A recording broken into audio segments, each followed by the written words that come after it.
ದೇವರು ಪ್ರೀತಿಸುವ ಪ್ರೀತಿಯ ಬಿಗ್ ಜೆ ಟಿ ವಿ ಪ್ರಿಯ ವೀಕ್ಷಕರಿಗೆ ನಮ್ಮ ಕರ್ತನಾದ ಯೇಸು ಕ್ರಿಸ್ತನ ಹೆಸರಿನಲ್ಲಿ ನಿಮ್ಮನ್ನು ವಂದಿಸಿ ಸ್ವಾಗತ ಬಯಸ್ತಿದ್ದೇವೆ. ಬನ್ನಿರಿ, ದೇವರ ವಾಕ್ಯವನ್ನು ಇಂದು ನಾವು ಅಧ್ಯಯನ ಮಾಡಿಕೊಡೋಣ. ಇಂದಿನ ನಮ್ಮ ಅಧ್ಯಯನ ಮೊದಲನೇ ಕೊರಿಂಥದವರಿಗೆ ಬರೆದ ಪತ್ರಿಕೆ, the first epistle to the Corinthians, chapter 7, 7ನೇ ಅಧ್ಯಾಯ.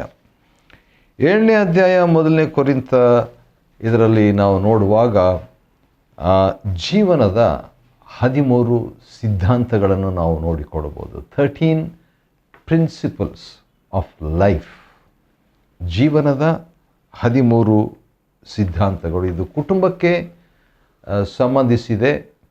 ಒಟ್ಟು ಜೀವನಕ್ಕೂ ಸಮಸ್ಯೆ ಅಥವಾ ಜೀವನದ ಸಮಸ್ಯೆ, ಕುಟುಂಬದ ಸಮಸ್ಯೆ ಅಥವಾ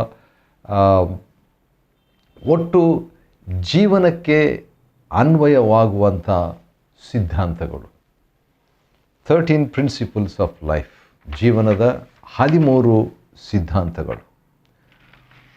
ಮೊದಲನೇದಾಗಿ ನೋಡುವಾಗ ಪೌಲನು ಹೇಳುವಂಥದ್ದು ಒಂದು ಸಲಹೆ ಏನಂದರೆ, ಮದುವೆ ಮಾಡಿಕೊಳ್ಳದೇ ಇರುವುದು ಮನುಷ್ಯನಿಗೆ ಒಳ್ಳೆಯದಂತ ಸ್ಟಾರ್ಟ್ ಮಾಡ್ತಾನೆ. ಮೊದಲನೇ ಕೊರಿಂಥ 7ನೇ ಅಧ್ಯಾಯ 1ನೇ ವಚನದಲ್ಲಿ ಆ ರೀತಿಯಾಗಿ ಪ್ರಾರಂಭ ಮಾಡುವಾಗ ಇದು ಪೌಲನು ಜೀವನದ ಸಿದ್ಧಾಂತಕ್ಕೆ ಕೊಡುವಂಥ ಮೊದಲನೇ ಒಂದು ಸಲಹೆ ಏನಂದರೆ, ಸಿಂಗಲ್ ಆಗಿರುವಂಥದ್ದು, ಮದುವೆ ಮಾಡಿಕೊಳ್ಳದೆ ಇರುವಂಥದ್ದು ಒಳ್ಳೆಯದೆಂಬುದಾಗಿ.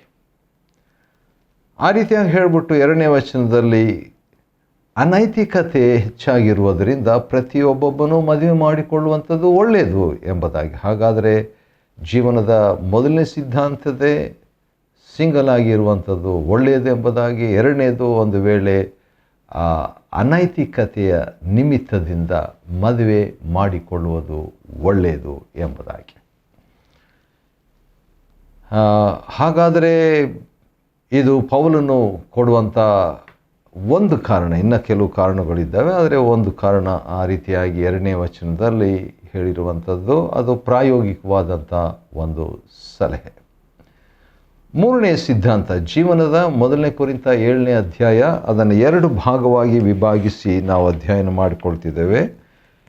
ಮೊದಲನೇ ಕೊರಿಂಥ 7ನೇ ಅಧ್ಯಾಯ 1ರಿಂದ 20, ಹೌದು 1ರಿಂದ 20 ವಚನಗಳಲ್ಲಿ ನಾವು ಜೀವನದ 13 ಸಿದ್ಧಾಂತಗಳು. ಮೊದಲನೇದು ಸಿಂಗಲ್ ಆಗಿರುವಂಥದ್ದು, ಅಂದರೆ ಮದುವೆ ಆಗದೇ ಇರುವಂಥದ್ದು, ಅದರ ಬಗ್ಗೆ ಒಂದು ಮಾಹಿತಿ. 2ನೇದಾಗಿ ಅನೈತಿಕತೆಯ ನಿಮಿತ್ತವಾಗಿ ಮದುವೆ ಮಾಡಿಕೊಳ್ಳುವಂಥದ್ದು ಒಳ್ಳೆಯದು ಎಂಬುದಾಗಿ. ಹಾಗಾದರೆ 2 ರೀತಿಯಿಂದ ಕೂಡ ಪೌಲನು ಜೀವನದ ಸಿದ್ಧಾಂತಗಳನ್ನು ನಮ್ಮ ಮುಂದೆ ತನ್ನ ಜನರ ಮುಂದೆ ಅಥವಾ ಸಭೆಯ ಮುಂದೆ ಇಡುವಾತನಾಗಿದ್ದಾನೆ. ಮತ್ತು ಹಾಗೆ ಮುಂದುವರಿಯುವ ಪಕ್ಷದಲ್ಲಿ 5ನೇ ವಚನದಲ್ಲಿ, ಮೊದಲನೇ ಕೊರಿಂಥ 7ನೇ ಅಧ್ಯಾಯದ 5ನೇ ವಚನದಲ್ಲಿ, ಪ್ರಾರ್ಥನೆಗಾಗಿ ಪರಸ್ಪರ ಗಂಡ ಹೆಂಡತಿ ಅಗಲಿರುವಂಥದ್ದು ಒಳ್ಳೆಯದೆಂಬುದಾಗಿ. ಅಂದರೆ ತಾತ್ಕಾಲಿಕವಾದಂಥದ್ದು. ಆದರೆ ಅದೇ ಸಂದರ್ಭದಲ್ಲಿ ಅದನ್ನು ಪರಸ್ಪರ ಸಮ್ಮತಿಯಿಂದ ಮಾಡುವಂಥದ್ದು. 2ನೇದಾಗಿ ಇನ್ನೊಂದು ವಿಷಯ ಏನಂತ ಹೇಳಿದ್ರೆ, ಆ ರೀತಿಯಾಗಿ ದೀರ್ಘಕಾಲ ಪ್ರಾರ್ಥನೆಗಂತ ಕಳೆದು ಬಿಟ್ಟರೆ ಅದು 4ನೇ ಒಂದು ಸಿದ್ಧಾಂತವನ್ನು ಆತನು ತಿಳಿಸ್ತಿದ್ದಾನೆ. ಅದೇಂದರೆ, ಸೈತಾನನು ನಿಮ್ಮ ಪರಿಸ್ಥಿತಿಯನ್ನು, ಅಂದರೆ ನಿಮ್ಮ ಸಂಯಮ ಇಲ್ಲದಿರುವುದನ್ನು ನೋಡಿ ಸೈತಾನನ ಶೋಧನೆ ಆಗುವ ಸಾಧ್ಯತೆ. ದೇವರು ನೋಡ್ರಿ ಎಷ್ಟು ಪ್ರಾಯೋಗಿಕವಾದ ರೀತಿಯಲ್ಲಿ ತನ್ನ ಸಲಹೆಯನ್ನು, ತನ್ನ ಆಜ್ಞೆಯನ್ನು, ತನ್ನ ಮನಸ್ಸನ್ನು ಬಿಚ್ಚಿ ನಮ್ಮೊಂದಿಗೆ ಹೇಳುವಂಥದ್ದು. ಹೌದು, ಸೈತಾನನು ಜನರ ಒಂದು ಸಂಯಮ ಇಲ್ಲದಿರುವಂಥದ್ದನ್ನು ನೋಡಿ ಅಂತ ಹೇಳುವಾಗ, ಸೈತಾನನು ಕೂಡ ಒಬ್ಬ ವ್ಯಕ್ತಿಯ ಜೀವನವನ್ನು ಸ್ವಲ್ಪ ಮಟ್ಟಿಗೆ ತಿಳಿದಿರ್ತಾನೆ ಅಂತ ಹೇಳ್ಬಿಟ್ಟು.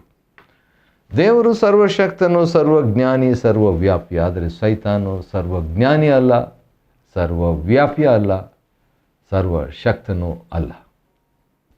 ಇನ್ನು ಹೇಳಬೇಕಾದ್ರೆ ಸೈತಾನ್ ವಿಷಯದಲ್ಲಿ ಸೈತಾನು ಸೋತು ಹೋದ ವೈರಿ. ಈ ಬಗ್ಗೆ ಆಶ್ಚರ್ಯದ ಒಂದು ಮಾತು ರೋಮಾಪುರದವರಿಗೆ ಬರೆದ ಆ ಪತ್ರಿಕೆಯಲ್ಲಿ ಕೊನೆ ಅಧ್ಯಾಯಕ್ಕೆ ಬಂದಾಗ ಪೌಲನು ಒಂದು ಮಾತು ಹೇಳುವಂಥದ್ದು ಬಹಳ ಗಂಭೀರವಾದಂಥ ಒಂದು ಮಾತಾಗಿದೆ. ಅದು ಏನಂತ ಹೇಳಿದರೆ, ಹೌದು,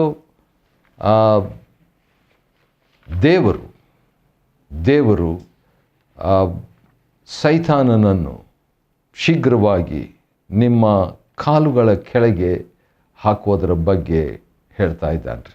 ಅದನ್ನು ಓದಿದಾಗ ನನಗೆ ಆಶ್ಚರ್ಯ ಆಯಿತು. ಹೌದಲ್ವಾ, ಇಂಥ ಒಂದು ಮಾತನ್ನು ಹೇಳ್ತಾ ಇದ್ದಾನೆ ಅಂತ ಹೇಳ್ಬಿಟ್ಟು. ರೋಮ 16 ಮತ್ತು 20ನೇ ವಚನದಲ್ಲಿ ಸಮಾಧಾನದ ದೇವರು ಬೇಗನೆ ಸೈತಾನನ್ನು ನಿಮ್ಮ ಕಾಲುಗಳ ಕೆಳಗೆ ಹಾಕಿ ಜಜ್ಜಿ ಬಿಡುವನು ಅಂತ ಹೇಳ್ಬಿಟ್ಟು. ಹಾಗಾದರೆ ಅಂಥ ಒಂದು ಆತ್ಮಿಕ ಅಧಿಕಾರ ದೇವಜನರಿಗೆ ಇದೆ. ಹಾಗಿರುವಾಗ ಅದೇ ಸೈತಾನನ ಬಗ್ಗೆ ಕೊರಿಂಥದವರಿಗೆ ಬರೆದಾಗ ಅದರಲ್ಲಿ 1 ಕೊರಿಂಥ 7ನೇ ಅಧ್ಯಾಯದಲ್ಲಿ ಸೈತಾನನು ನಮ್ಮ ವಿಷಯವಾಗಿ ಪ್ರತ್ಯೇಕವಾಗಿ ನಮ್ಮ ಪ್ರಾರ್ಥನೆಯ ಸಂದರ್ಭದಲ್ಲಿ, ಪ್ರಾರ್ಥನೆಯ ವಿಷಯದಲ್ಲಿ ಸೈತಾನು ಕೆಲವು ವಿಷಯಗಳನ್ನು ನೋಡ್ತಾನೆ ಎಂಬುದಾಗಿ ನಾವು ನೋಡ್ತೇವೆ. ಸರಿ, ಶೋಧಿಸುವನೆಂಬುದಾಗಿ. ಯಾಕಂದರೆ ಯೇಸು ಸ್ವಾಮಿಯನ್ನು ಕೂಡ ಪ್ರಾರ್ಥನೆ 40 ದಿನಗಳು ಮಾಡಿದ ಮೇಲೆ ಶೋಧಕನು ಬಂದನಲ್ವ. ಮತ್ತಾಯ 4:1-2 ವಚನಗಳು, ಲೂಕ 4:1-2 ವಚನಗಳು. ಅದೇ ರೀತಿಯಾಗಿ ಇಲ್ಲಿ ಕೂಡ ಪ್ರಾರ್ಥನೆ ಮತ್ತು ಸೈತಾನನ ಬಗ್ಗೆ 1 ಕೊರಿಂಥ 7:5 ನೋಡ್ತೇವೆ. 1 ಕೊರಿಂಥ 7ನೇ ಅಧ್ಯಾಯ 1-20 ವಚನಗಳನ್ನು ನಾವು ಅಧ್ಯಯನ ಮಾಡಿಕೊಳ್ತಿದ್ದೇವೆ. ಅದರಲ್ಲಿ ನಾವು ನೋಡ್ತಾ ಇರುವಂಥ ಒಂದು ವಿಷಯ ಏನಂತ ಹೇಳಿದರೆ, ಜೀವನದ 13 ಸಿದ್ಧಾಂತಗಳು ಈ ವಾಕ್ಯ ಭಾಗದಲ್ಲಿದೆ. ಆದ ಕಾರಣ ಅದು ವಿಶೇಷವಾಗಿ ಕುಟುಂಬ ಜೀವನಕ್ಕೆ 13 ಸಿದ್ಧಾಂತಗಳು. ಅದರಲ್ಲಿ 5ನೇದನ್ನು ನಾವು ನೋಡಿಕೊಳ್ಳೋಣ ಬನ್ನಿರಿ. 7ನೇ ವಚನದಲ್ಲಿ ಏನಂತಿದೆ ಅಂದರೆ, ಅಥವಾ 7ನೇ ವಚನ, 1 ಕೊರಿಂಥ 7 ಮತ್ತು 7ನೇ ವಚನದಲ್ಲಿ, ನಾನಿರುವಂತೆಯೇ ಎಲ್ಲ ಮನುಷ್ಯರು ಇರಬೇಕೆಂಬುದು ನನ್ನ ಇಷ್ಟ. ಆದರೆ ಒಬ್ಬನು ಒಂದು ವಿಧವಾಗಿಯೂ ಮತ್ತೊಬ್ಬನು ಇನ್ನೊಂದು ವಿಧವಾಗಿಯೂ ದೇವರಿಂದ ವರವನ್ನು ಪಡೆದುಕೊಂಡಿರ್ತಾರೆ. ಹೌದು, ಒಬ್ಬರು ಈ ರೀತಿಯಾಗಿ, ಇನ್ನೊಬ್ಬರು ಆ ರೀತಿಯಾಗಿ. ಅಂದರೆ ಒಬ್ಬರು ಮದುವೆ ಆಗುವಂತೆ, ಇನ್ನೊಬ್ಬರು ಮದುವೆ ಆಗಬಾರ್ದು. ಅವರು ಜೀವಮಾನವೆಲ್ಲ ಮದುವೆ ಆಗದೇ ಇದ್ಬಿಡಬೇಕು ಅನ್ನುವಂಥ ರೀತಿಯಲ್ಲಿ ವರವನ್ನು, ದೇವರಿಂದ ವರವನ್ನು ಪಡೆದುಕೊಂಡಿರ್ತಾರೆ. ಹಾಗಾದರೆ ಒಂದು ರೀತಿಯಿಂದ ಮದುವೆ ಆಗದಿರುವುದು ದೇವರ ವರವೇ, ಮದುವೆ ಮಾಡಿಕೊಳ್ಳುವುದು ದೇವರ ವರವೇ, ಆ ರೀತಿಯಾಗಿ ತಗೊಳ್ಳೋಣ್ರಿ. ಸರಿ, ಅದು ಜೀವನದ ಒಂದು ಸಿದ್ಧಾಂತವಾಗಿರ್ತದೆ. ಮತ್ತು ಮುಂದೆ 8ನೇ ವಚನ ನಾವು ನೋಡಿಕೊಳ್ಳೋಣ. 1 ಕೊರಿಂಥ 7ನೇ ಅಧ್ಯಾಯದ 8ನೇ ವಚನ, ಮದುವೆ ಆಗದ ಪುರುಷರಿಗೂ ವಿಧವೆಯರಿಗೂ ನಾನು ಹೇಳುವುದೇನೆಂದರೆ, ಅಂದರೆ ಮದುವೆಯಾಗದ ಪುರುಷರು ಮತ್ತು ವಿಧವೆಯಾಗಿರುವಂಥವರಿಗೆ ಏನಂದರೆ, ಅಲ್ಲಿ ಕೂಡ ತಾನು ಇರುವಂತೆಯೇ ಮದುವೆ ಆಗದೇ ಇರುವುದು ಒಳ್ಳೆಯದು ಎಂಬುದಾಗಿ 1ನೇ ವಚನದಲ್ಲಿ ಒಳ್ಳೆಯದು. ಮತ್ತು ಅದೇ ರೀತಿಯಾಗಿ 7ನೇ ವಚನದಲ್ಲಿ ಮತ್ತು 8ನೇ ವಚನದಲ್ಲಿ ಒಳ್ಳೆಯದೆಂಬುದಾಗಿ ಹೇಳಿಬಿಟ್ಟು, ಅದೇ ಸಂದರ್ಭದಲ್ಲಿ ಅವರು ಸಂಯಮವಿಲ್ಲದವರಾದರೆ ಮದುವೆ ಮಾಡಿಕೊಳ್ಳಲಿ ಒಂದು ಆಪ್ಷನ್ ಕೂಡ ಕೊಡ್ತಾನೆ. ಯಾಕಂತ ಹೇಳಿದ್ರೆ ಕಾಮದಾಶೆ ಪಡುವುದಕ್ಕಿಂತ ಮದುವೆ ಮಾಡಿಕೊಳ್ಳುವುದು ಉತ್ತಮ ಅನ್ನುವ ಮಾತನ್ನು ಹೇಳಿರುವಾಗ, ಒಂದು ಆಪ್ಷನನ್ನು, ಒಂದು ಆಯ್ಕೆಯನ್ನು ಕೊಡುವಂಥ ಜೀವನದ ಸಿದ್ಧಾಂತಗಳಲ್ಲಿ ಒಂದು ಏನಂತ ಹೇಳಿದರೆ, ದೇವರ ವಾಕ್ಯವು ಅದಕ್ಕೆ ವಿರುದ್ಧವಲ್ಲ, ವಿಧವೆಯರು ಕೂಡ ಆ ರೀತಿಯಾಗಿ ವಿಧವೆಯವರ ಬಗ್ಗೆ ಮದುವೆಯಾಗದ ಪುರುಷರು ಭಾಳ ಕಾಲದಿಂದ ಇರ್ತಾರಲ್ಲ, ಅಂಥವರಿಗೆ ಕೂಡ 2 ಆಪ್ಷನ್, ನನ್ನ ಹಾಗೆ ಆದರೂ ಇದ್ದುಬಿಡ್ರಿ ಅಥವಾ ಮದುವೆ ಮಾಡಿಕೊಳ್ರಿ ಎಂಬ ಕಾರಣವನ್ನು ಕೊಡುವಾತನಾಗಿದ್ದಾನೆ. ಅದು ಜೀವನದ ಸಿದ್ಧಾಂತಗಳಲ್ಲಿ 6ನೇದು. 7ನೇ ಒಂದು ಸಿದ್ಧಾಂತ ಏನಂತ ಹೇಳಿದರೆ, ಒಂದು ವೇಳೆ ಮದುವೆ ಮಾಡಿಕೊಂಡಿರುವವರಿಗೆ ದೇವರ ಆಜ್ಞೆ ಏನಂತ ಹೇಳಿದರೆ, ಅಂಥವರು ವಿವಾಹ ವಿಚ್ಛೇದನ ಮಾಡಬಾರ್ದು. ಮದುವೆ ಆದಂಥವರು ಗಂಡ ಹೆಂಡತಿಯನ್ನು ಬಿಡಬಾರ್ದು, ಹೆಂಡತಿ ಗಂಡನನ್ನು ಬಿಡಬಾರದು. ಇದು ಮದುವೆ ಆದಂಥವರ ವಿಷಯದಲ್ಲಿ. ಮತ್ತು ಒಂದು ವೇಳೆ ಅವರು ಬಿಡಬೇಕಂತಿದ್ರೆ ಅಂಥ ಒಂದು ಪರ್ಯಾಯ ಯೋಚನೆಯನ್ನು ಅಥವಾ ವಿಚಾರವನ್ನು ತರುವಂಥದ್ದನ್ನು ಗಮನಿಸೋಣ. 1 ಕೊರಿಂಥ 7ನೇ ಅಧ್ಯಾಯ 11ನೇ ವಚನದಲ್ಲಿ ಈ ರೀತಿಯಾಗಿದೆ, ಒಂದು ವೇಳೆ ಅಗಲಿದರೆ, ಗಂಡ ಹೆಂಡತಿ ಮದುವೆ ಆಗಿದ್ದಾರೆ, ಆದರೆ ಅಗಲಬಾರ್ದು ಅನ್ನೋದು ದೇವರ ಒಂದು ಆಜ್ಞೆ. ಆದರೆ ಅಗಲ ಬಯಸಿದರೆ ಆಕೆಯು ಮದುವೆ ಇಲ್ಲದೇ ಇರಬೇಕು. ಹಾಗಾದರೆ ದಾಂಪತ್ಯವು ಜೀವನ ಉದ್ದಕ್ಕೆ ಕಡೆಯವರೆಗೆ. ಆದರೆ ಅದೇ ಸಂದರ್ಭದಲ್ಲಿ ಮದುವೆ ಆದಮೇಲೆ ಪ್ರತ್ಯೇಕವಾಗಬೇಕು, ಅಗಲಬೇಕಂತ ಅನಿಸಿದರೆ ಅಗಲಬಹುದು, ಆದರೆ ಮದುವೆ ಇಲ್ಲದೆ ಇರಬೇಕು.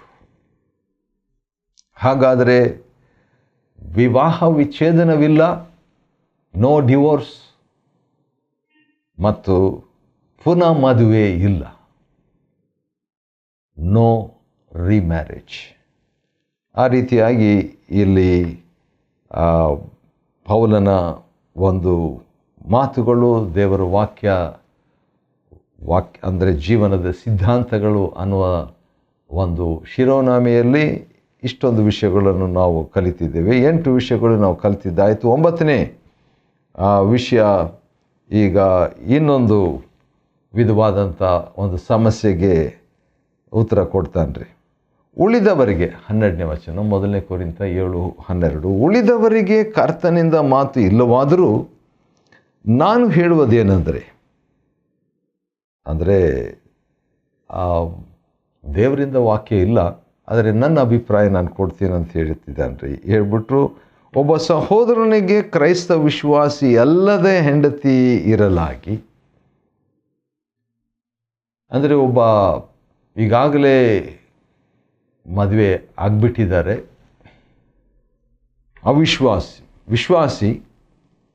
ಅವಿಶ್ವಾಸಿಯಾಗಿರುವಂಥದ್ದು. ಅಂದರೆ ಗಂಡ ಬಂದು ವಿಶ್ವಾಸಿ, ದೇವರು ನಂಬಿದವರು, ಹೆಂಡತಿ ಅವಿಶ್ವಾಸಿ. ಹಾಗಿರುವಾಗ ಆಕೆ ಅವನೊಂದಿಗೆ, ಅಂದರೆ ಅವಿಶ್ವಾಸಿಯಾದ ಹೆಂಡತಿ ಈಗಾಗಲೇ ಮದುವೆ ಆಗಿಬಿಟ್ಟಿದೆ, ಅಂಥ ಸಂದರ್ಭದಲ್ಲಿ ಮದುವೆ ಆದಂಥ ವಿಶ್ವಾಸಿಯನ್ನು ವಿಶ್ವಾಸಿಯೊಂದಿಗೆ ನಾನು ಬಾಳ್ತೇನೆ ಅಂತ ಇಷ್ಟಪಟ್ಟರೆ, ಪೌಲನು ಹೇಳುವಂಥ ಒಂದು ಮಾತು ಭಾಳ ಚೆನ್ನಾಗಿದೆ. 1 ಕೊರಿಂಥ 7ನೇ ಅಧ್ಯಾಯ 12ನೇ ವಚನದಲ್ಲಿ, ಒಬ್ಬ ಸಹೋದರನಿಗೆ ಕ್ರೈಸ್ತ ವಿಶ್ವಾಸಿ ಅಲ್ಲದ ಹೆಂಡತಿ ಇರಲಾಗಿ ಆಕೆ ಅವನೊಂದಿಗೆ ಬಾಳುವುದಕ್ಕೆ ಸಮ್ಮತಿಸಿದರೆ ಅವನು ಆಕೆಯನ್ನು ಬಿಡಬಾರ್ದು.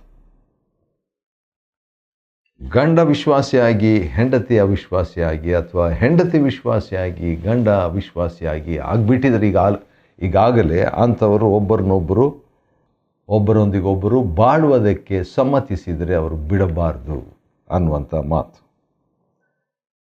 ಸರಿ, ಮತ್ತು ಯಾಕೆ ಇಂಥ ಒಂದು ಮಾತನ್ನು ಪೌಲನು ಹೇಳ್ತಿದ್ದಾನೆ ಎಂಬುದಕ್ಕೆ ಒಂದು ಕಾರಣ ನಾವು ನೋಡ್ಬೋದು ರೀ. ಅದೇನಂತ ಹೇಳಿದ್ರೆ, 1 ಕೊರಿಂಥ 7ನೇ ಅಧ್ಯಾಯದ 14ನೇ ವಚನದಲ್ಲಿ, ಅವಿಶ್ವಾಸಿಯಾದ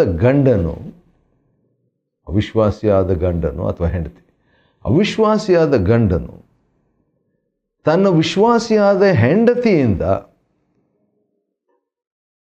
ಅವಿಶ್ವಾಸಿಯಾದ ಹೆಂಡತಿಯು ವಿಶ್ವಾಸಿಯಾದ ತನ್ನ ಗಂಡನಿಂದ ದೇವಜನರೊಂದಿಗೆ ಸಂಬಂಧವುಳ್ಳವರಾಗ್ತಾರೆ. ಇಬ್ಬರು ವ್ಯಕ್ತಿಗಳು, ಗಂಡ ವಿಶ್ವಾಸಿ, ಹೆಂಡತಿ ಅವಿಶ್ವಾಸಿ, ಅಥವಾ ಹೆಂಡತಿ ವಿಶ್ವಾಸಿ, ಗಂಡ ಅವಿಶ್ವಾಸಿ, ಅವರು ಒಬ್ಬರೊಬ್ಬರು ಕೂಡಿ ಬಾಳುವುದಕ್ಕೆ, ಒಟ್ಟಾಗಿ ಇರುವುದಕ್ಕೆ ಇಷ್ಟಪಟ್ಟರೆ ಇರಲಿ, ಬಿಡಬಾರ್ದಂತ ಹೇಳ್ತಾನೆ ರೀ. ಆದ ನಂತರ ಆತನು ಹೇಳುವಂಥದ್ದು ಅಂತೇಳಿದ್ರೆ, ಆ ರೀತಿಯಾಗಿ ಅವರು ಒಬ್ಬರು ವಿಶ್ವಾಸಿ ಇನ್ನೊಬ್ಬರು ಅವಿಶ್ವಾಸಿಯಾಗಿ ಒಂದು ಕುಟುಂಬದಲ್ಲಿ ಇದ್ದರೆ, ಮುಂದೆ ಅವಿಶ್ವಾಸಿ ವಿಶ್ವಾಸಿ ಆಗುವ ಸಾಧ್ಯತೆ ಇದೆ. ದೇವಜನರ ಸಂಬಂಧ ಹೊಂದುವುದಕ್ಕೆ ಸಾಧ್ಯ ಎಂಬುದಾಗಿ ಹೇಳಿಬಿಟ್ಟು ಇನ್ನೊಂದು ವಿಷಯವನ್ನು 15ನೇ ವಚನದಲ್ಲಿ ಹೇಳ್ತಿದ್ದಾನೆ. 1 ಕೊರಿಂಥ 7:15. ಆದರೆ ಅವಿಶ್ವಾಸಿಯಾದವರು ಅಗಲಬೇಕಂತಿದ್ರೆ ಅಗಲಿ ಹೋಗಲಿ, ಇಲ್ಲ ನಾವು ಹೋಗ್ತೇವೆ, ಸಪ್ರೇಟಾಗಿರ್ತೀವಿ ಅಂತ ಹೇಳಿದ್ರೆ ಹೋಗ್ಬೋದು. ಇಂಥ ವಿಷಯಗಳಲ್ಲಿ ವಿಶ್ವಾಸಿಯಾದ ಸಹೋದರರನ್ನಾಗಲಿ ಅಥವಾ ಸಹೋದರಿಯಾಗಲಿ ಬದ್ಧರಲ್ಲ. ಹಾಗಾದರೆ ಏನು? ಸಮಾಧಾನದಲ್ಲಿ ಬಾಳಲು ದೇವರು ನಮ್ಮನ್ನು ಕರೆದಿದ್ದಾನೆ. ಹಾಗಾದರೆ ಒಂದು ಕನ್ಕ್ಲೂಷನ್ ಪೌಲನು ಹೇಳುವಂಥದ್ದು ಏನಂತ ಹೇಳಿದ್ರೆ, ಜೀವನದ 11ನೇ ಒಂದು ಸಿದ್ಧಾಂತ, ಸಮಾಧಾನದಲ್ಲಿ ಬಾಳಲು ದೇವರು ನಮ್ಮನ್ನು ಕರೆದಿದ್ದಾನೆ. ಸಮಾಧಾನದಲ್ಲಿ ಬಾಳಬೇಕು. ಮತ್ತು ಮುಂದೆ ನಾವು ನೋಡುವಂಥದ್ದು ಏನಂತ ಹೇಳಿದರೆ, ಇನ್ನೊಂದು ವಿಷಯವನ್ನು ನಾವು ನೋಡ್ತೇವೆ 17ನೇ ವಚನದಲ್ಲಿ. ಆದರೂ ಕರ್ತನು ಪ್ರತಿಯೊಬ್ಬನಿಗೆ ನೇಮಿಸಿದಂತೆಯೇ ದೇವರು ಪ್ರತಿಯೊಬ್ಬನನ್ನು ಕರೆದಂತೆಯೇ ನಡೆದುಕೊಳ್ಳಿ. B in the call. ಯಾವುದಕ್ಕಾಗಿ ದೇವರು ಕರೆದಿದ್ದಾರೆ, ಪ್ರತಿಯೊಬ್ಬೊಬ್ಬರಿಗೆ ಏನು ನೇಮಿಸಿದ್ದಾರೆ, ಪ್ರತಿಯೊಬ್ಬೊಬ್ಬರಿಗೆ ಏನು ಕರೆದಿದ್ದಾರೆ, ಆ ರೀತಿಯಾಗಿ ನಡ್ಕೊಳ್ಳಿ ಎಂಬುದಾಗಿ ಹೇಳಿಬಿಟ್ಟು, ಈಗ ಇನ್ನೊಂದು ವಿಷಯವನ್ನು 19ನೇ ವಚನದಲ್ಲಿ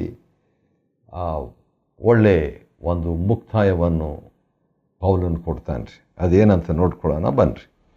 1 ಕೊರಿಂಥ 7:19 ವಚನದಲ್ಲಿ ಸುನ್ನತಿ ಇದ್ದರು, ಅದಕ್ಕಿಂತ ಮುಂಚೆ 18ನೇ ವಚನದಲ್ಲಿ ಯಾವನಾದರೂ ಕರೆಯಲ್ಪಟ್ಟಾಗಲೇ ಸುನ್ನತಿಯುಳ್ಳವನಾಗಿದ್ದಾನೋ ಅವನು ಸುನ್ನತಿ ಇಲ್ಲದವನಂತನಾಗಬಾರ್ದು. ಯಾವನಾದರೂ ಸುನ್ನತಿ ಇಲ್ಲದವನಾಗಿದ್ದಾಗ ಕರೆಯಲ್ಪಟ್ಟನೋ ಅವನು ಸುನ್ನತಿ ಮಾಡಿಸಿಕೊಳ್ಳಬಾರ್ದು. ಸುನ್ನತಿ ಇದ್ದರೂ ಪ್ರಯೋಜನವಿಲ್ಲ, ಸುನ್ನತಿ ಇಲ್ಲದಿದ್ದರೂ ಪ್ರಯೋಜನವಿಲ್ಲ. ಆ ರೀತಿಯಾಗಿ ಹೇಳಿಬಿಟ್ಟು ಏನು ಪ್ರಯೋಜನ? ದೇವರ ಆಜ್ಞೆಗಳನ್ನು ಕೈಕೊಳ್ಳುವುದೇ ಪ್ರಯೋಜನಕರ. ಹಾಗಾದರೆ ಏನು ಪ್ರಯೋಜನಕರ?